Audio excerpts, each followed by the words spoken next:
सायन आणि धाराविरीला जोडणारा सायनचा पूल 120 वर्ष जुना आहे। तो आजपासून बंद करण्यात आलेला आहे। त्या ठिकाणी पर्यायी मार्गाची मागणी स्थानिक रहिवासी, विद्यार्थी, पालकवर्ग करत आहेत। कमीत कमी या ठिकाणी लोखंडी पादचारी पूल व्हावा अशी मागणी सर्वांचीच होत आहे। आपण ती परिस्थिती स्वतःहून पाहत आहेत। आमचे धगधगती मुंबईचे उपसंपादक महेश कवळे सविस्तर माहिती आपल्याला देत आहेत, ती आपण पाहावी आणि सरकारने याचा गंभीर विचार करून त्वरित पर्यायी मार्ग उपलब्ध करावा।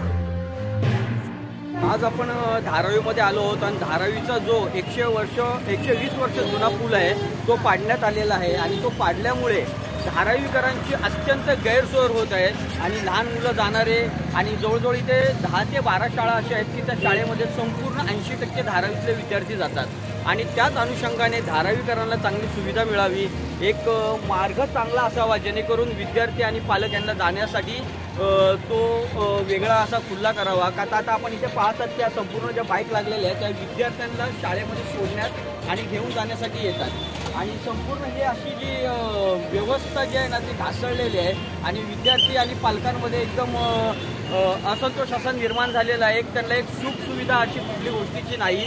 त्या अनुषंगाने आम आदमी पार्टीचे कार्यकर्ते जे कटके साहेब त्यांनी एक आपलं मनोगत व्यक्त केलेलं आहे की धारावीकरांना चांगल्या सुख सुविधा द्या, नर क्यातना नको, पण ज्या काय तुम्ही सुविधा देणार आहेत त्या योग्य प्रमाणे आम्हाला द्या आणि विद्यार्थी पालक यांची ज्या काही समस्या आहेत त्या जाणून घ्या।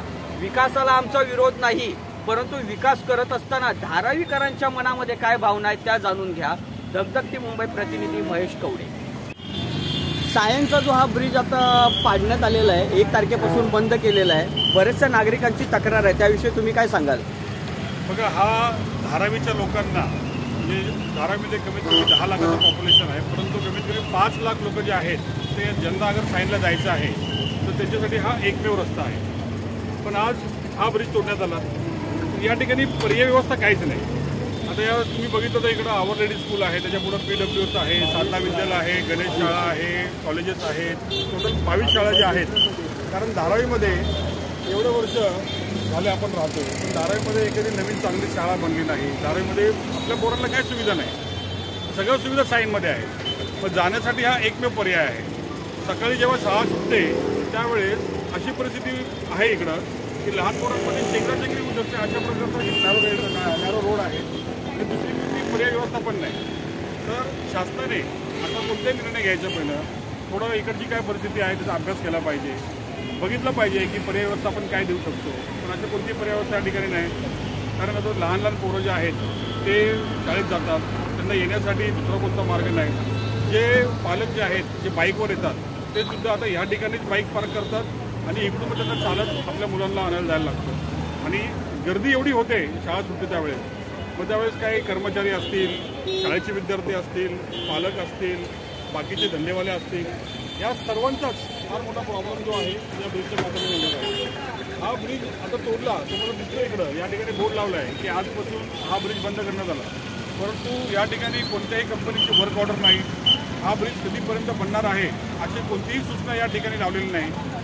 आता आपण बघतोय की असे काही ब्रिज आहेत, गोखले ब्रिज आहे किती वर्षापासून रखडलेला आहे, करी रोडचा ब्रिज आहे, डिलाय रोडचा ब्रिज आहे, असे अनेक वर्षापासून असे ब्रिज आहेत, अनेक वर्षापासून रखडलेले आहेत। तर उद्या हाच ब्रिज अगर रखडवण्यात आला जाणून बुजून, कारण धारावी जो आहे पुनर्वसन प्रकल्पाच्या माध्यमातून आदानीला दिलेली आहे। धारामध्ये बघतो आपण 2-3 दिवसापासून जो हिंदू मुस्लिम वाद BJPच्या नेत्यांनी सुरू केलेला आहे त्याच्या माध्यमातून अदानीला एक सेफ पॅसेज देण्याचं काम जो आहे ते भाजपा आणि भाजपच्या नेत्यांच्या माध्यमातून चालू आहे आणि हा ब्रिज तोडला तर धारावीकरांच्या जीवनामध्ये त्यांना असं जीवन भेटलं पाहिजे की धारावीकरांना असं वाटलं पाहिजे की आपण हे कोणत्या नरकात जगतोय, तर आम्हाला धारावीच्या बाहेर कुठे पण पाठवा, तुम्ही आम्हाला मुलुंडला पाठवा, कल्याणला पाठवा, डोंबिवलीला पाठवा। अशा प्रकारचा त्रास देण्याचं काम जे आहे हे सरकारच्या माध्यमातून चाललं आहे आणि त्याच्यामधून हे सरळ दिसते की आता हा ब्रिज तोडला, सायनचा फुटओव्हर ब्रिज जो आहे धोबीघाटचा तो सुद्धा तोडण्याचं चालू होतं। आम्ही आम आदमी पार्टीच्या वतीने आंदोलन घेतलं आणि तो थांबवला।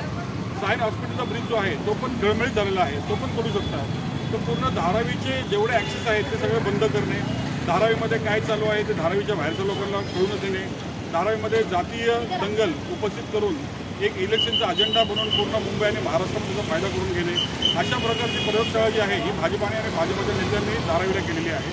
आणि एक धारावीकर म्हणून आम्हाला नेहमी असंच वाटतं की धारावीकरांच्या सुखसोयीसाठी त्यांचं जीवन अजून कम्फर्टेबल करण्यासाठी सरकारने योजना करायला पाहिजे, पण अशी कोणतीही योजना या ठिकाणी होताना दिसत नाही.